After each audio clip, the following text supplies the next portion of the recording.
Hello Internet, hello War of the Visions fans, I'm Jackie Fox, and One Wing Sephiroth has finally been released in JP, and we finally have the complete data on him.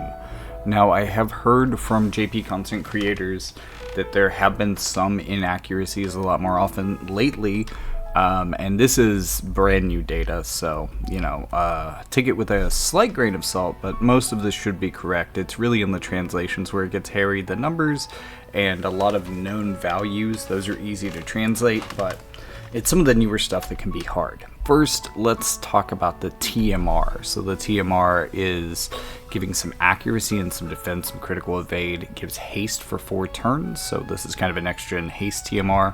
Also increases accuracy for 4 turns by 30. If you want this kind of buff on him, that's fine, but I think that he has, in most cases, 2 better buffs than this.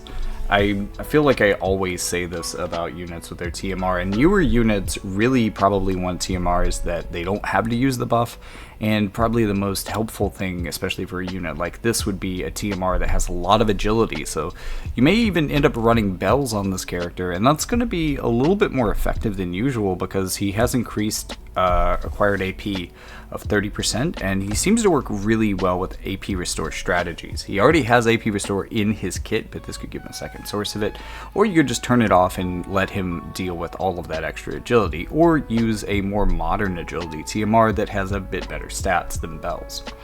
Also, single target resistance, pretty good general here, and a lot of the more threatening things in the game right now deal with single target, but also deal with single target resistance. So this is kind of necessary, and it is still very strong, and very strong against a lot of things, but there are also ways to shred through a bit of this. Still, better worth having. His Dream ability increases his own healing power by 15, and increases his own debuff effect weakening by 15, so he's going to be a little bit harder to debuff naturally. Going into the stats, this is a next generation unit, so we should expect pretty high stats here. The HP and attack are pretty much where we would expect them for these units, pretty well within the margin. So is agility, so definitely a pretty good unit here. In terms of base stats, it looks like he's going to be pretty powerful, relatively accurate. He does not have a basic level of elemental resistance, though.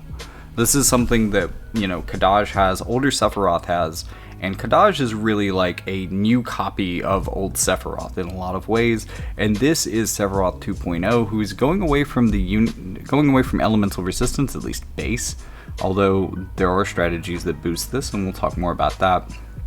Resistance to frostbite as a fire unit, that kind of makes sense as a signature ice thing. But also, he needs his AP restore a lot. Frostbite actually might be one way of dealing with him, and you may want to actually push this a little bit higher. Paralyze and slow resistance, that's pretty cool, and this can help protect him while hasted. So, not looking bad here. Slash attack resistance penetration and defense penetration 40 in a single passive. 50% reduction of damage, all damage, for 4 times. So for the first 4 hits, that is going to be a pretty big effect for him, and this is naturally undispellable, so you're not going to be able to break this or remove this from him in any other way other than hitting him multiple times. This could make training units especially important against him as well. And it looks like there is an untranslated portion here, unfortunately, because really, look, these 3 alone, this is a amazing next generation brawler passive. This is incredible. But this could really push it over the edge, so we'll see what that is. Float, jump, and agility 12%. So maybe he only has float because he has this active, which means he can not float, but 12% agility, especially with a unit that's kind of got their agility scaled to some of these other next generation units, or it's as fast as the fastest we have, that is actually pretty powerful for him. And this gives a little bit more effect than a lot of things would. Float being pretty Well, I mean, float's pretty negligible. So this is kind of like the agility and move option, except it gives him jump instead, which I don't think is quite as good, but can be helpful. He can also push his AP consumption down while pushing his attack up, but really, he can push that attack up tremendously for only a very minor reduction, or a very minor increase in damage across the board from all damage types. I think this might be another way to go for just like a absolutely destructive Sephiroth. I mean, this gives him a really high, with modern base stats, for him being a damage unit, 60% increase of attack is huge here. So like, this actually could be a really good deal. And then there's also HP and elemental chain resistance, which is interesting for him as well. He has a physical evasion skill as his main counter, so kind of like a physical reflex. It doesn't seem to have really high chances though, so oof, this isn't great necessarily. Chance to counter physical damage with slash, that is right up on him, or chance to counter all damage, increase AoE resistance. Wow, 40 for one turn for allies, so everyone all around him. That's actually really interesting, and given how this is kind of meh, I mean, look, even 15% of the time, it's going to help you most of the time, because most is physical. This is probably the better of these. Magic Reflex is kind of garbage. This is probably pretty close to Reflex, but at the same time, it's not. It is a little bit of a downgrade.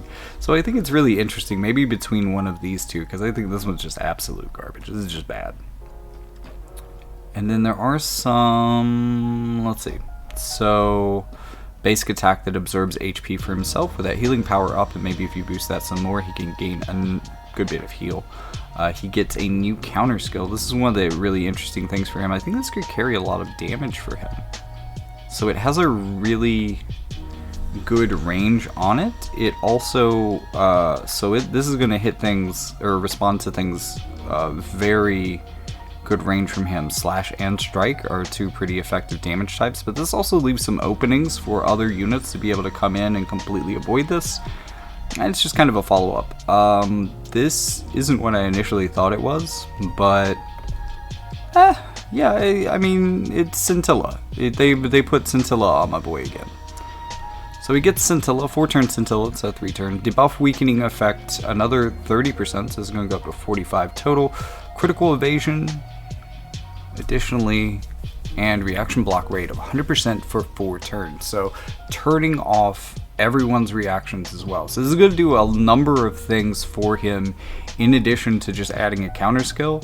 Looking at the counter skill, I'm not super jazzed about it, but these could be relatively powerful. Like, it's a thing that we used to see a lot more in the Sephiroth and Bradley era, with both of those units notably having this. Yeah, I mean, I'm not mad at it. Especially the reaction block rate for 4 turns just seemed like kind of ridiculous. Debuff effect weakening could really help him out in a lot of ways. Getting this up to 45% could reduce basically buffs by half. That's pretty cool. And critical evasion 50 is, I'm not, it's not necessarily a stat that I care a lot about, but getting 50 of it is pretty good. Then he has a single target skill. He is the first unit in the game that can shred slash attack resistance by 60% for 3 turns. Only 3 turns here. I think most things are happening for 4 turns these days, but apparently this one was... Hold on, this should be slash attack resistance. Yeah, oh, I'm already noticing some of these typos. Okay, decrease slash attack resistance 60%. I mean, I was watching Umbra's stream and watching him test a lot of the stuff out, and it definitely seems to decrease slash attack resistance, although I'm not sure that 60x is the modifier that was shown off in the buddy unit. I don't know if they fully leveled all the skills or if there's some sort of bug there, but that didn't seem like a 60% reduction. It went down from 25 to 16, which is more like a, the baseline here, the 30% minimum reduction. So it's almost like this skill just wasn't leveled up on the friend unit. because it definitely had a 30% effect, not a 60% effect, at least in Umbra's testing with the JP buddy unit. But this has a okay mod, 3-hit skill, so good chaining skill, maybe even good counterplay to himself. Not that the slash attack resistance is a huge thing for him necessarily, but that the chaining could help get through his initial barrier a lot faster. AoE resistance, 25 for 4 turns for allies. Dispel haste on hit for allies. Re-raise, AP restore medium for 4 turns.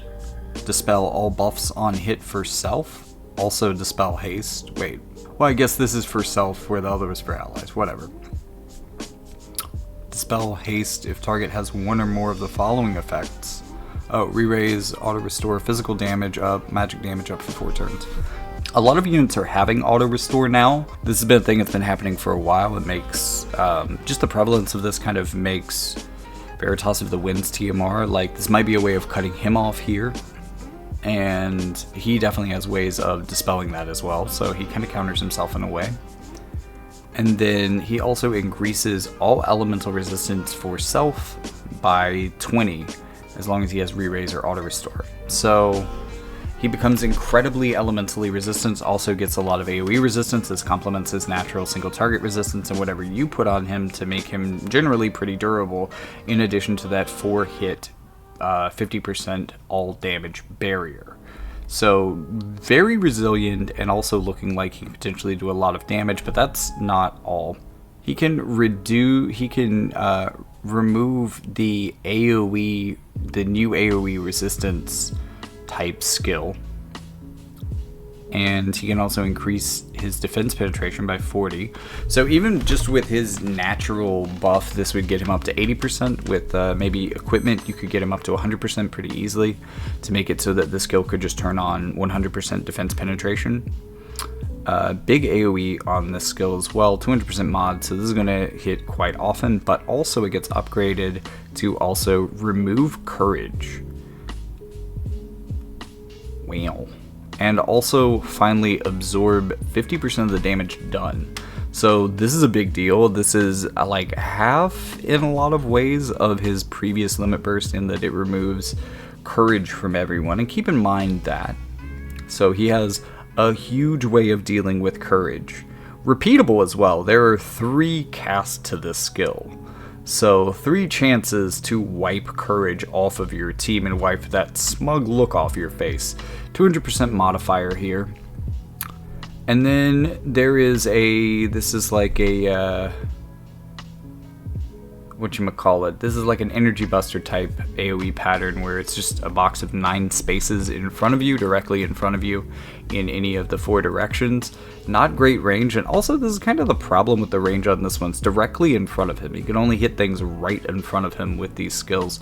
But it is going to decrease AoE resistance for everyone in that pattern by 60% for 3 turns before dealing damage with a 165 mod, and much like Energy Buster, or even like, I think it's Mind Smasher or something from Oldoa, it also has a 100% hit chance. So just kind of a commonality to a lot of these skills is really just Energy Buster from Killfay with AoE resistant shred on it.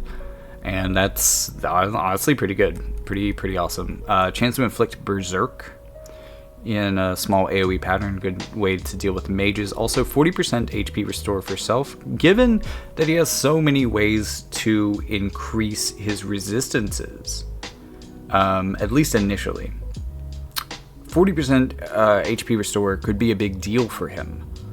Although, because a lot of his resistances are really kind of focused into that 4-hit barrier, it is in his interest that he ends fights very quickly, because once that barrier is gone, he's lost a lot of his resistances, whereas Sephiroth comes in with a lot of elemental resistances. One Wing Sephiroth also does, but they fall off in a way that the elemental resistances that Sephiroth, the original, has, don't disappear. Axe Knight gives him, I skipped Soldier because, I mean, there's some status stuff in there, but no, it's not important. It's not important for him. Skip it. You would get a buff, defense 20, strike resistance 20, elemental chain resistance 40. This works for allies, and this works for all of you. All those effects work for all of you. It's a very good skill in kind of a niche application if you are going up against strike especially. But I don't think he needs that many buddy buffs. There might be a reason why you would want this buff on him in addition to the buddy buff that's already in his kit, but I would think that you would want him in most cases, most maps where you only have 2 real buffing turns and maybe even 1, there's not room for this in there, and there's not something I would bump for it. There are cases and builds where you can get him to do 2 buddy buffs before 1 single target buff and run off, and maybe this could work in those, but I don't know.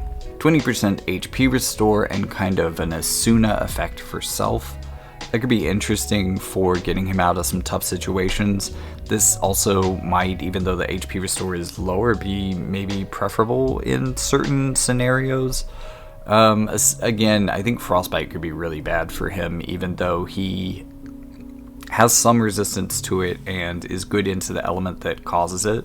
But other things in here, I've seen Blind be a problem for him. Poison could absolutely be a problem for it because all the resistances in the world are not going to affect that poison damage. Even though it's not usually the biggest thing, like, that could be one way to bypass his defenses in a way, and this could help him get around that. So there might be some utility here. This is also, I like these skills because they only really use them if they need to, so there often isn't a downside to you leaving these on. They'll just kind of use it when it becomes applicable to them. One thing you would maybe, that would get a false trigger on this that would make it kind of a bad time to use it is if he gets silenced or something and uses it as kind of a weak heal and a way of removing silence, because that's irrelevant for him. He can reduce counter chance, but given what we saw in his main kit, this effect is pretty irrelevant, and this damage is so low that I almost guarantee you he will never use it. There's a pretty good skill here, pretty good AoE on this. It gets a little bit of range compared to kind of the Energy Buster style. It also has a move to target panel. So this is more like, what was that Tifa skill called? Overpower. This is a lot more like an Overpower skill, only in Slash, and it's going to increase AP consumption for 3 turns for whoever's affected, which is kind of an inertia blade from El Sorel type effect here. And I think this really works because, like, he has a lot of ways to consume AP either really efficiently, gain AP really quickly, or just recover his AP. So decreasing the AP of the other team can be a really interesting way of widening that gap between the two teams in a way that ultimately leaves him winning. But again, I think because of his barrier, he wants to win as fast as possible. This is an effort to slow down the game in a lot of ways, or at least this portion of it is. And it's not huge damage necessarily, although it could help, the move to target panel could help him get in range for a lot of the more important parts of his main kit. So, I don't know, maybe worth it, but probably not. 175 mod here, and it can also increase damage if 3 or more enemies are in the AoE. It can also have a 25% chance to inflict sleep. Actually pretty powerful. I don't mind this skill at all. I don't know whether you'd want to turn it on, but 175 mod is actually interesting because most modifiers are like 165 or 200 within his kit, so this puts it as the second most damaging thing within his main and sub kit if you have this sub job equipped. So he's actually relatively likely to use this, especially if that modifier increase happens and brings it up to 250. So the cases where he can sleep the most people, he's going to be like stacked in his AI to want to use this skill above maybe anything else. This can also mean that if you're running the sub job and groups bunch up, he may not use his limit burst in exactly the way you're expecting him to, but also may include flip sleep on their whole team because of it. And then we have his limit burst. So number of effects are happening here. This is a big AoE. It does get a little bit further away from his body, so compared to a lot of his main kit, which is functioning within like actually, this would be his outer range for a lot of his other skills. This is going to be one of his most long-range skills, and therefore it's going to be hitting, basically, he can hit with this a turn earlier, a turn of his movement earlier than anything else. Now, this is a little bit unfortunate for him in the way that things work out. And one of the reasons for that is that he's often very likely to hit like the frontline unit of the other team, but not have waited long enough for the other units to get in range. They're still back here. He's moved up rather quickly, and he's using this long range move to hit a target right here, and the problem with that, the reason that's a problem, is because this is a fucking amazing limit burst. This is ridiculous. This is, if I have not emphasized it enough already in previewing this character, or in, well, I guess I haven't talked about it yet, but this limit burst, which we have known for this whole time, is definitely the key part of his kit. But like everything else we've seen already is quite powerful, but this is just like the piece de la resistance, right? So before dealing damage, it increases all elemental resistance by 20%. This makes him a great partner to other teams. This is going to make him really great on Katana.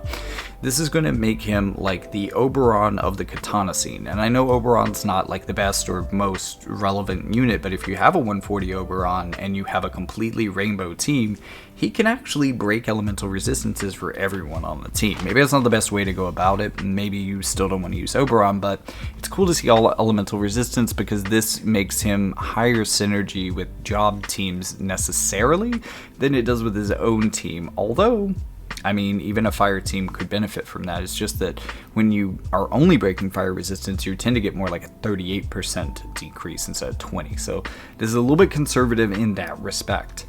240% mod means that it is by far the strongest thing in his kit, with, again, the exception of this. This is like the only skill that he might use sooner, but also not very likely because the range is, I want to say, 2 shorter. So he's very not likely to be in range for this. He's more likely to get in range for this first. And also, he's not going to get this big mod unless they're grouped together, and more typically when he's using this, unfortunately, from what I've seen. And look, there's probably really smart ways of getting around this, right? But more typically from what I've seen, he's only lining up 1, maybe 2 units in that AoE because he's very rapidly trying to get this thing off. And the big deal here is the effect it's not translated, and the one that we've known about for a while, so it's kind of weird that it's not translated here, but I guess they don't know the full details. It is a new, it seems to be a status effect, even though it seems to say in its description, at least from the translations I've heard, that it directly scales on faith. It seems to scale, at least in the beginning, as a 1.2 modifier on your faith. So if you're trying to figure out how likely this effect is going to happen to your unit, you need to take their faith, multiply that by 1.2, so a 50 faith unit, which is kind of baseline for this game, should have about a 60% chance of this effect happening to them, and that scales all the way up, oddly, to 98%. With 97 faith units, which is the cap for that as well. So there's always a chance, a very slim chance, that this status will not land, even on high faith units. But against mages and especially healers, we're going to really have some trouble with this, in addition to high faith tanks like Dario and like Uldoa, and actually even like Volke. Like all of the tanks that we've seen most recently that are pretty good would have a lot of trouble with this and would almost always get hit by this skill. So what is the ability? You probably already know, but it's kind of a new status type ability called Curse. This could be, we haven't seen many new statuses implemented in this game. Because Runic was never really made a status, there's a lot of things that happen, but they aren't necessarily status effects. Frostbite is one of the only ones I remember being introduced during the course of the game that was like directly a status, but this is kind of like that, which means that we may see resistances and things for it in the future. We may see ways of countering it, but at the moment it doesn't seem like there's really any defense for it because it's a brand new thing, and Curse will make you unable to heal for 3 turns. So what that means is you will no longer be able to use Re-Raise. And like I said, he has another AoE skill that removes courage. So follow along, kids. This new Sephiroth has the ability to remove courage and re-raise himself in a very large AoE. Not the same large AoE, mind you, But he does have both of those capabilities through this, but this does so much more than remove re-raise. If you heal upon doing damage, which so many characters either do through their kit, do through having HP absorb abilities, do through like threshold heals, there's a lot of ways that characters heal these days. There's a lot of like follow-up heals. There's just, and then there's regular healing. There's people actually healing themselves, as we saw within his kit, just his normal 40% heal here.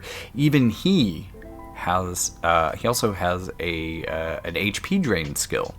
So he has a number of this stuff in his kit as well, so it kind of sucks to have Sephiroth cursed to a degree. But ultimately what this is going to do, and this is, again, the biggest and most important part of this guy's kit for all the reasons that we've talked about, and kind of in addition to them, this is what crowns it off, is that, you know, this basically creates a window, especially when he hits multiple units with it, where the things that have been dragging out the length of wotv matches so far, the constant healing, is absolutely nullified. Not weakened, not healing power down, but healing power gone for 3 turns. Goose Egg, absolute 0. This is essentially the HP version of what Frostbite is for AP, except that it doesn't also have like a poison effect that robs you of AP.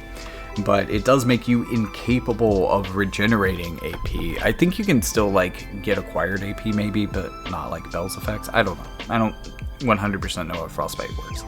But this does strike me as like Frostbite for HP, and because of that, it's going to be really powerful. Like, this is one of the stats that we most rely upon to succeed, even more so than AP, because you can still slap somebody with no AP and win a fight, but you can't win a fight with no HP. This would also turn off his re-raise, so like this is also effectively self-countering. We've had a lot of interesting self-countering units here recently.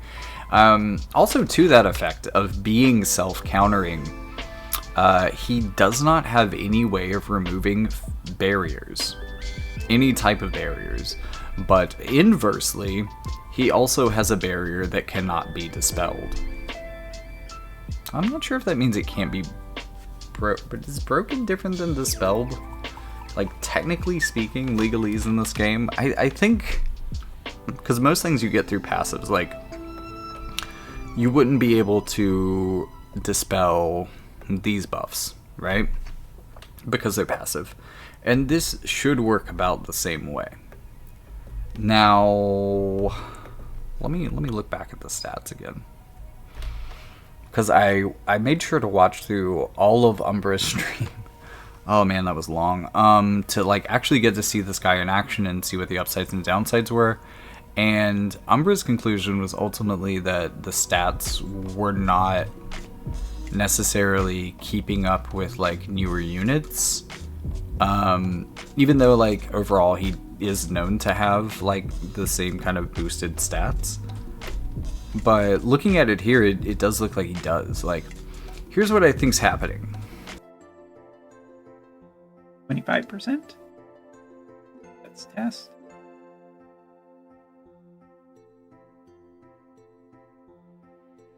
Get those 3 hits. 0 healing.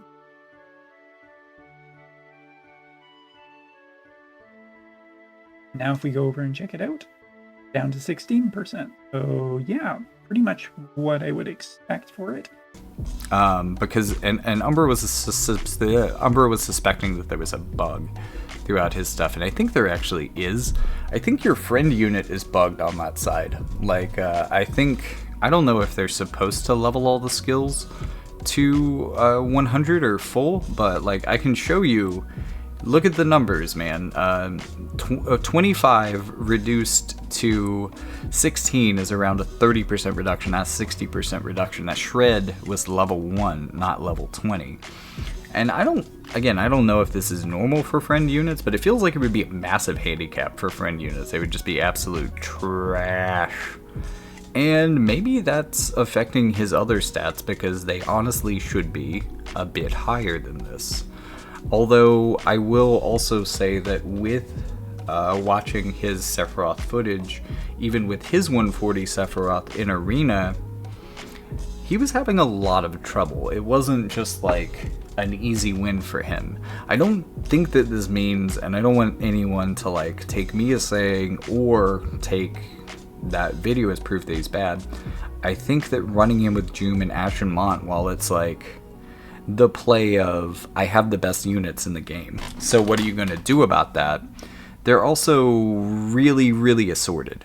Joom and Ashen Mont are powerful together, and I'm sure that Joom and Sephiroth, or Ashen Mont and Sephiroth, are powerful together, but when you're spread into 3 different elements and 3 different job types, you're basically stuck with year 1 vision cards to make that team come together, and some of those are good and some of those are still being used to this day, but like, you're leaving a lot of power on the table, and I think people underestimate how much more powerful these new units are, because there's so many interlocking layers that make teams powerful that essentially with a team like that, while you have maximized your power of units, you've also kind of minimized your power from vision cards in a lot of ways.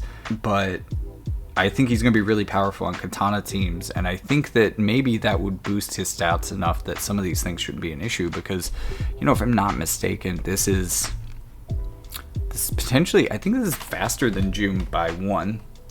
I think that's one of the highest attacks I've seen, and this is pretty good. Like, so he should be really tough, and I'm not sure how that's not happening over there right now, but like maybe his passives, well, no, because he was playing with a regular 140. But there were definitely some issues that footage indicated, and I've really worked them into this video so far, in that like his limit burst may not exactly land the way you want it to, but on the other hand, he's going to be wicked reliable at removing courage, so that's pretty cool. I think this character is going to be one of the best in the game.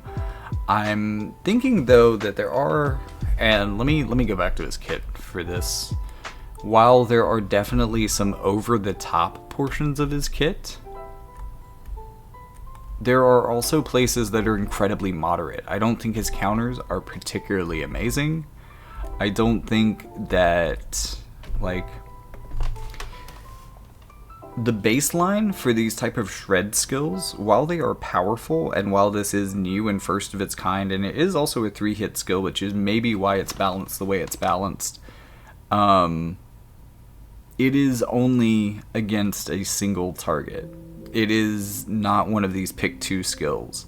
And those have been, standardized by units like the Ashen King and by Tifa so far, for both in their respectively unit attack resistance, penetration, and shredding. So this only hitting one character is restrained. Also, this range and this attacking pattern on something that shreds AoE resistance is also relatively restrained. I want to say that both Cloud and Veritas of the Wind have larger area effects on their AoE resistance shred, so he's not the best at this. But that also being said, I think Axe Knight is a really incredible sub-job for him, should unlock a lot of power for him, and this is just a game changer of a limit burst, and it's going to be really powerful, and something the future meta of the game is going to have to react to. And I think that maybe even also other parts of his kit are things that the meta will have to react to. Like, he's definitely going to be an influential and powerful unit, but at the same time, I see just enough restraint in this that if this mechanically, that this LB is going to be make or break for him, really. He's definitely strong, and I think ultimately, like, part of my issue with him is going to be similar to the issue that I had initially playtesting Elda, in that Elda's a very strong unit, but he really boosts his power a lot if he can get the follow-up buff on his LB to land on multiple units on your team, or to even use that skill at all. He has a lot of power within his kit without it, but his limit burst really pushes him and makes him a better unit than he is without it. And while I think that there's a lot of strength that when Sephiroth is doing other things, you're generally going to be happy with that you're going to want this limit burst to land effectively and to hit maybe multiple targets so that you can really break their chances of survival. Because of his AI, because so many of his other skills have such a smaller range than this, that this is often going to be his first way of damaging people, and he's going to want to use this first in so many scenarios, which isn't terrible, but also doesn't allow them to group up properly. Again, there's probably ways of setting up your team on different maps by, adjusting AI and how people are around each other and agility and all those things. You can probably make this work regardless, to where he's coming in after they've grouped up and hitting them, but this makes a real high margin of error for his limit burst, and also the range height isn't particularly great. It is 1 in either direction, which is okay, but this can create some scenarios where it doesn't hit as much as you think, or it becomes a little bit harder to cast and hit multiple characters. But I would say that that's kind of average, but it is also the kind of thing, and honestly I think maybe because part of the reason why you want Elda to be able to use his limit burst is the follow-up effects that affect your party as well. The follow-up buff on that is a big part of the reason you want that to happen, because I don't want to say it's necessarily power scaled to Queen Helena's LB, but it is similar in design in a lot of ways, in that you also want that buff to kind of maximize its potential, and you're really going to swing the fight. For this, it is kind of different in that if you only hit one person, you've wasted a lot of it, whereas you could hit one person with that skill, but if you have your friends around, you're all getting buffed, so that's still pretty great. You're still hitting a lot of targets, and this doesn't necessarily have that. Again, all of that being said, I think I think that he's at least the best unit of this collaboration, but I'm not quite sure that I've seen the proof to say that he's necessarily all around better than the Ashen King, or works on teams better than the Ashen King. That being said, compared to the Ashen Kings, there are much better and more powerful teams that can be built around him through his job type, so he may actually work better in combat, even being maybe a less important unit, which is kind of the way I feel about Cloud. Like, a lot of people talk about Cloud not being quite up to snuff with like Joom and Ashen King, but also he has really good partners like, Joom. So, he is also, in a way, more useful than Ashen King, even though, we tend to focus on, looking at how strong units are in a vacuum.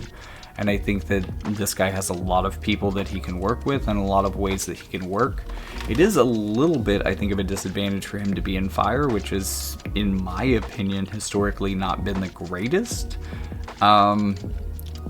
But at the same time, I think that he does make a really good fire unit, so I'm not mad at it either. I just think that maybe that's a little bit of a weakness for him, or at least it would be if Katana wasn't so strong. He doesn't necessarily, like a lot of recent units, want or need to fit in with his home element so much as he wants to fit in with his job type, which in this case is Katana. So I think there's a lot of potential for Sephiroth. I think out of all of the collaboration units, and I feel like I'm stuck in a verbal loop here, but out of all the collaboration units, the curse ability is really going to determine whether he is on the level of these other two units, or the Ashen King specifically, which is, I think, even stronger than Joom in a lot of ways, and more suited for future meta than, whereas Joom is more suited for current meta in a lot of ways. That he might actually be on their power level. Maybe. But it's a little bit complex, and it really depends on the meta. It really depends on how many people are going to be screwed over by curse, largely, or other things such as that. So I think that this is really interesting for him. He's going to be a great character.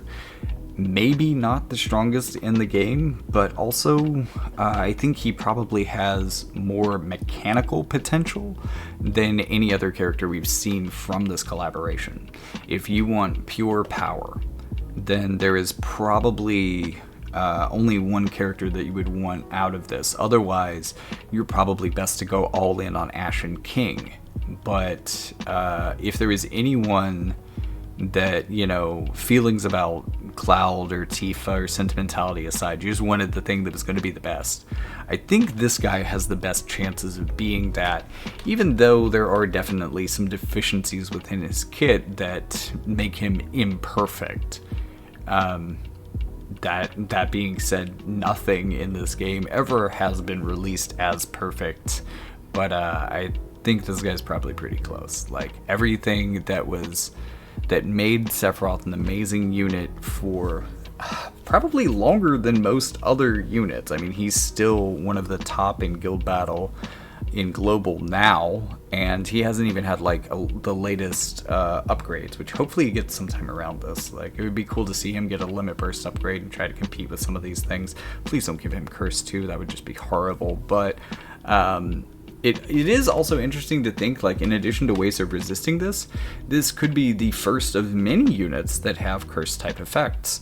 This could be one way of, through a limited unit, kind of testing out this ability in a way that maybe less people will end up with access to in the long term, so that maybe when they release a non-limited unit with a curse type effect, they kind of know how powerful to make it, essentially. So this is a test run for the curse ability. It will either absolutely destroy the meta, especially most of the recent units. Like, hold on. This is actually a good illustrative point here. Okay, units that would be screwed over by being cursed. This guy, this guy, this girl. I think this guy has a threshold heal. You have a threshold heal. And, like, there's definitely characters in here of life gain mechanics that I'm forgetting about. But this girl, this guy, oh, this girl, she's also a healer. I'm not remembering a lot of self-healing, but really any character with a sword. Any character that can equip a sword has life drain capabilities because of the blood sword +1. Probably being the best period weapon in this game and the best option for King Mont. So this goes double for any of them, so literally any sword unit ever. Let's see, Elda, yeah, definitely. A2, Christmas Wrath, Helena the Black Rose, Vivi, very dependent on it. In fact, this is one of the only ways to really, I think, to dispel it for him, maybe. No, I think it can be dispelled. Oh, wait, he does have a passive re-raise. And that can be dispelled, I think. Oh, okay, whatever. Yeah, he can definitely get screwed over by this quite a bit. Although maybe not. Maybe this can't. No, it should be able to remove his re-raise. It should be kind of agnostic to that kind of thing. Dagger, absolutely. She's a great healer. She has a follow-up heal on one of her skills. Pretty sure this guy drains health. After all, he is a vampire. Not as familiar with these two, but Soul definitely has a follow-up heal. Hey, look, it's another Earth healer. Also, another support healer here, and, like, you know, anyone who can equip armor, any type of armor, not just cloth or heavy armor, but either. It's a little bit more rare to have Alphonse's armor because that was part of the Full Metal Alchemist set, but basically anyone who can wear cloth, if you can get Uriel to 99, you can give yourself a life drain party buff ability, which is really quite powerful, especially on teams and units that don't already have access to that. It can kind of modernize them in a way. I think it's really strong. Yep, Sephiroth shuts that down and completely ruins that. So I think in terms of like just mechanically reacting to the state of the game, there is nothing stronger than this limit burst. Whether or not the rest of his kit and his stats bring him up to the very high and lofty standards that these two have set, that so far none of these units have quite met. Even Cloud, although he came the closest, these guys are definitely showing that 90 cost units are not going to be 100 cost units. There is still a difference in the way that those are built, but I think that the new 90 cost units are probably about as strong as the old 100 cost units. We've just kind of entered into a territory where we have 110, or maybe even like 120 cost units essentially, maybe more like 115. So what we're really trying to decide here is, does this boy play like 110, 120, or 130? Because there is the potential, because of how many people this screws over, that this could be even more impactful than King Mont. Again, the only person in this collaboration who has the potential to do that, I think, is going to be Sephiroth. I think it was probably always the case. Usually the strongest and most meta-defining unit is released last, so that you blow your load on a sentimental favorite before you get the one that's really going to impact the game, i.e. Tifa and Cloud always coming out before the villains, who maybe end up more powerful. But, yeah. Honestly, really, almost couldn't recommend this guy more highly. I don't necessarily think he fits perfectly on a fire team. I'm certain that you could run him with fire and he would be fine, especially if you have good fire. Like, I'm not telling fire players not to pull for this character, but if you're running Katana, I think having access to him at his full power could be the defining characteristic that moves your weapon type up. And, you know, even to an extent, having Kadaj to work with and having Kadaj double down on a lot of Sephiroth's strategies is pretty helpful. And I think if Sephiroth really takes off, and let's say Kadaj fits under his wing on a Katana team, this could bring the value to Kadaj that we felt like, or that many JP players have said that they felt like is missing from this unit. Because, you know, having a strong synergy between two units that can get their elemental resistances to like plus 20, plus 25 both respectively, means that these guys would potentially have good matchups across the board against basically anything. They're kind of agnostic to whether you have evasion, courage, re-raise, or even healing available to you. They will slice through all of it. So there's a lot of potential here, but oh my god, how am I not done with this video yet? I'm starting to feel you here. I mean, there's a difference between me doing this in the middle of the day and you doing it in the middle of the night, and you definitely went on for hours with that live stream, but hey, I don't have anybody to pull or play with here. I just have stats to look at. Sephiroth for God bless. Katana for Sephiroth is going to give him slash attack resistance penetration of 20. If I remember correctly, he only has 40 of this from his passive, so this would bring him up to 60. And that is not super necessary for him because of the slash attack resistance shred, but it's going to take a long time to apply that to an entire team. If the whole team has a lot of slash resistance, then you're going to have to hit them 3 times, 3 turns in a row. And this guy doesn't necessarily want to survive that long from what I've seen. He wants to end things very quickly, typically. The sword is also going to give him specifically a good bit of attack here, but also there are builds for aim and critical as well, it seems. Both of those could be pretty helpful for him. Increases slash attack by 15, decreases AP consumption by 15, both of these things being very helpful for him, and then reduces physical damage, larger area attack size, 15% for self. So this is going to give him that new age AoE resistance as well, which is just another layer to his defenses. And then I have no idea what this is. Oh, this is like an Ashen thing. Okay, so interestingly enough, I didn't know what this is, and like, I know Sephiroth's Timor is a feather, so I know it's not this. Maybe this is like the crystal? But this is going to be a boost for the Ashen units.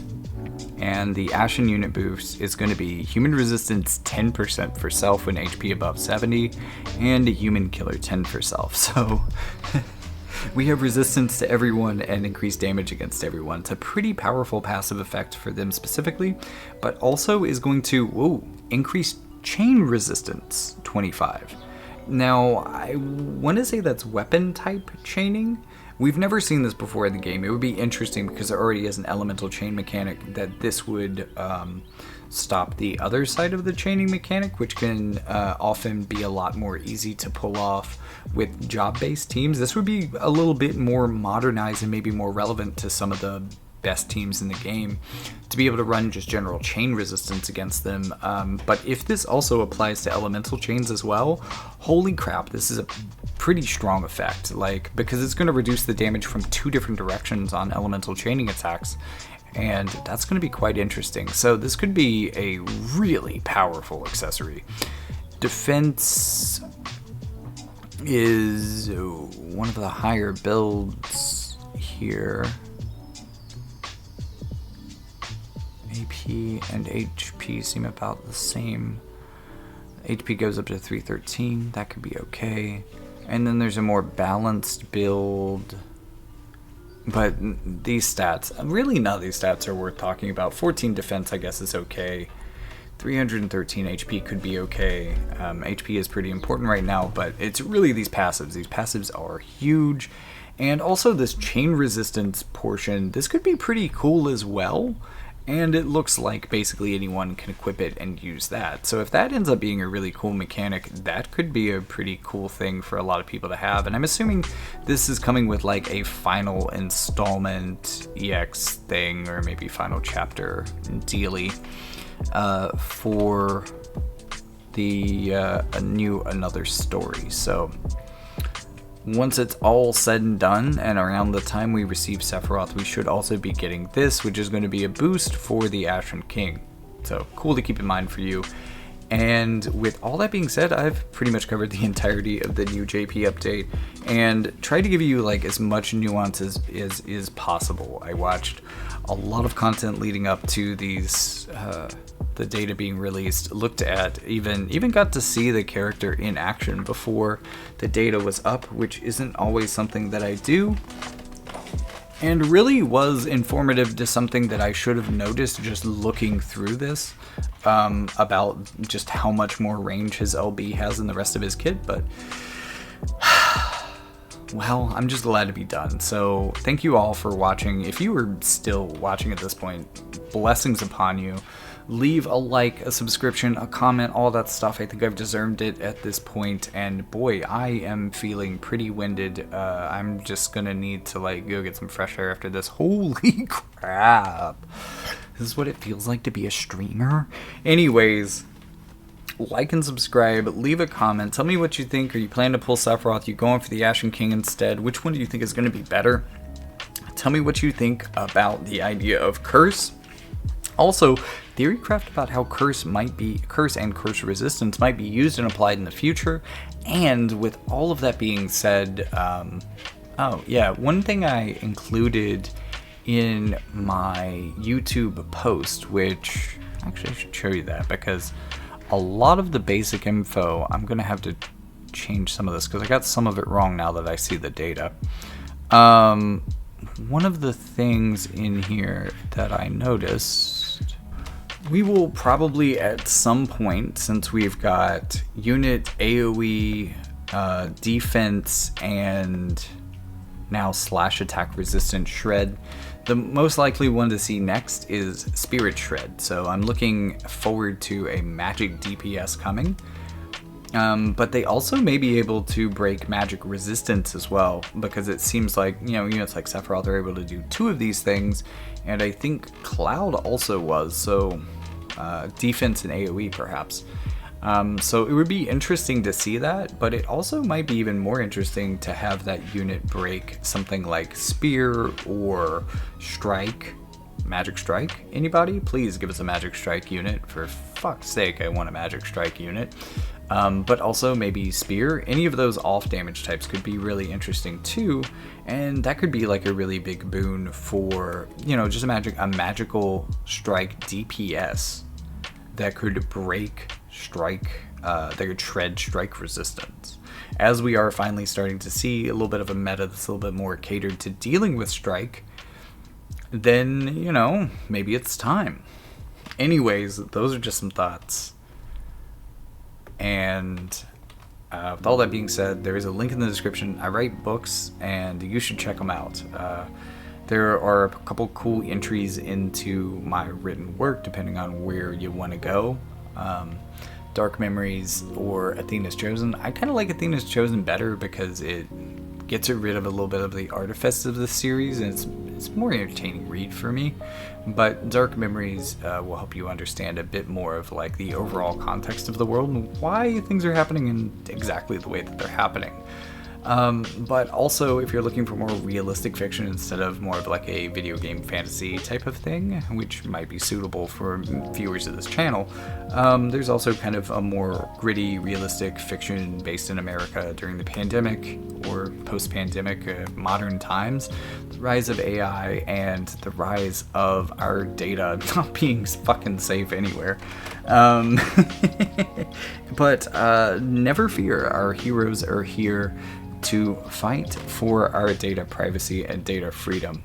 So very interesting departure for that series, and they are definitely within the same world and may converge at some point in the future by the end of that trilogy.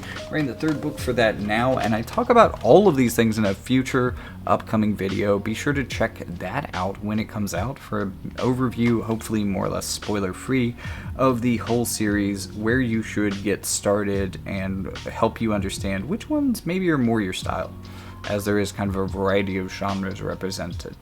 So, once again, let me thank you for watching and listening to the whole spiel. I'm Jackie Fox, that is who I am, and with all that being said, I'll see you in the next one.